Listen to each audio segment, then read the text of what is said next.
queria transmitir um recado do secretário Leonardo Lobo, que eu aqui represento, ao governador Caiado, que disse que o governador está de parabéns pela mudança da natureza jurídica do IPASGO. Ele disse que entende que é uma medida de gestão muito acertada. Queria cumprimentar os prefeitos presentes aqui, a pessoa do prefeito da cidade de São Paulo, Ricardo Nunes, e do prefeito Duarte Nogueira. Eu praticamente assinaria embaixo da fala do professor Gianetti.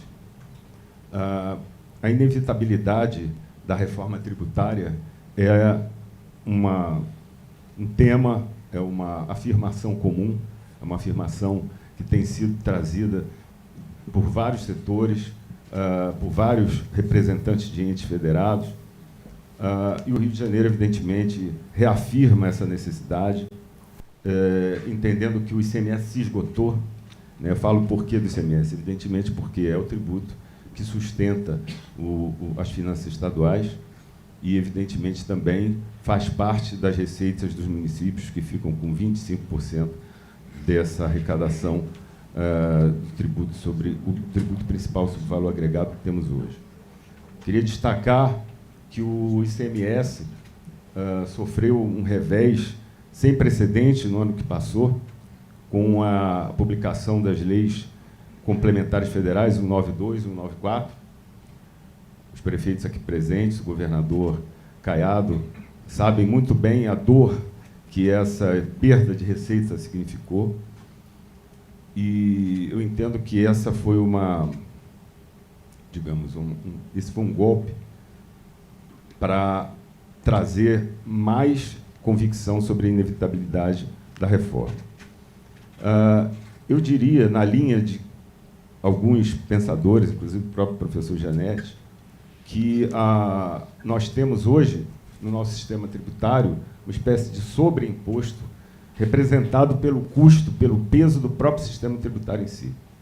E, nesse sentido, isso que eu estou chamando de sobreimposto se assemelha muito com o efeito da hiperinflação, Gianetti, no sentido de que, quando se fala da inflação como uma espécie de imposto inflacionário, tá certo, professor? O ministro Meirelles conhece muito bem o que eu estou falando.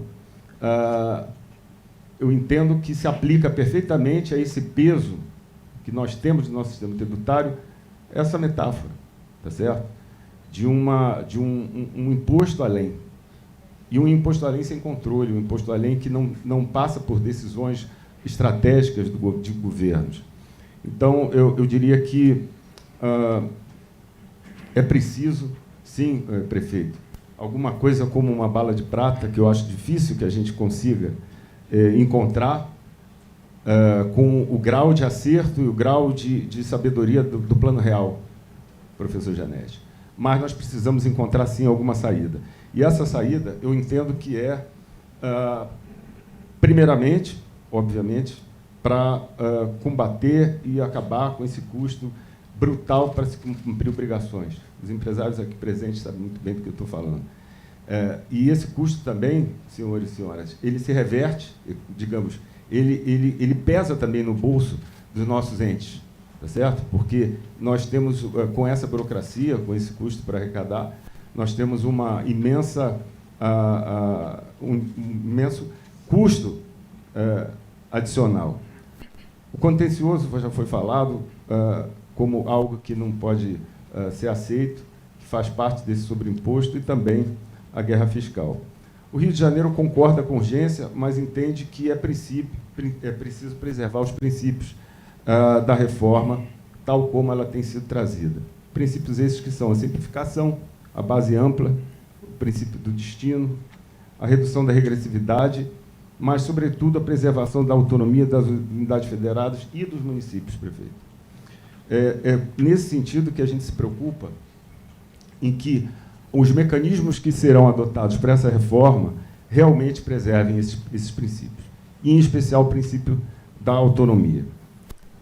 Sendo assim, o Rio de Janeiro clama por um detalhamento mais preciso do que se pretende. Porque eu entendo, prefeito, que as críticas que são feitas hoje, a PEC 45 e a PEC 110, possivelmente elas se devem ao fato de que há detalhes a serem revelados, a serem discutidos, a serem determinados. O Rio de Janeiro clama por estudos que, por exemplo, sustentem a defesa de uma alíquota única. A alíquota única é algo que precisa ser discutido. Nós não conseguimos imaginar como é que, no caso do município, vai começar a cobrar, por exemplo, 26%, 27% para a educação ou para o aluguel. Eu entendo que a apresentação desses estudos vai fazer com que a gente pare de navegar de olhos fechados. Talvez a gente precise, eu acho que o clamor do prefeito, sobretudo do prefeito, também do governador Caiado, vá no sentido de que a gente precisa fazer um freio de arrumação, que não significa adiar a reforma, mas aprimorar a reforma, e às vezes aprimorar a reforma é exatamente simplificar. Enfim, eu acho que o Rio de Janeiro tem o porquê de se preocupar. Vocês sabem que o Rio de Janeiro passou por uma situação gravíssima. Meu querido amigo e chefe Luiz Cláudio estava comentando isso comigo agora, quando eu fui subsecretário de Receita na gestão dele, como secretário. Nós vivemos um drama permanente, que felizmente está melhorando, mas, sobretudo, graças à receita dos royalties e das participações especiais. Então, a gente tem que se preocupar com o futuro, e é nesse sentido que o Rio de Janeiro afirma a necessidade de uma reforma que atenda a todos, sobretudo os municípios. Pode parecer estranho, pode parecer contraditório que o Rio faça isso, mas é porque a gente entende que não há reforma que ande, que prossiga, que seja vitoriosa, sem que haja um mínimo de consenso, sem que haja um mínimo de concordância, no sentido de que, como eu falei no início, como eu salientei no início, temos um cenário de custo para todos, em que todos perdem, não é possível que saia uma reforma em que apenas uma parte pare de perder. Tá certo? É preciso que, ainda que os ganhos obtidos por cada agente nesse processo não sejam tão grandes, que haja ganhos para todos. Tá certo? Essa é a proposta, é o que o Rio de Janeiro traz para essa mesa. Isso significa que o Rio de Janeiro apoia, sim, a reforma tributária, apoia os esforços. Hoje temos aqui dois lutadores da reforma tributária no âmbito dos estados, que são os dois Luiz Cláudios, o secretário executivo adjunto de Minas e o ex-secretário de Janeiro.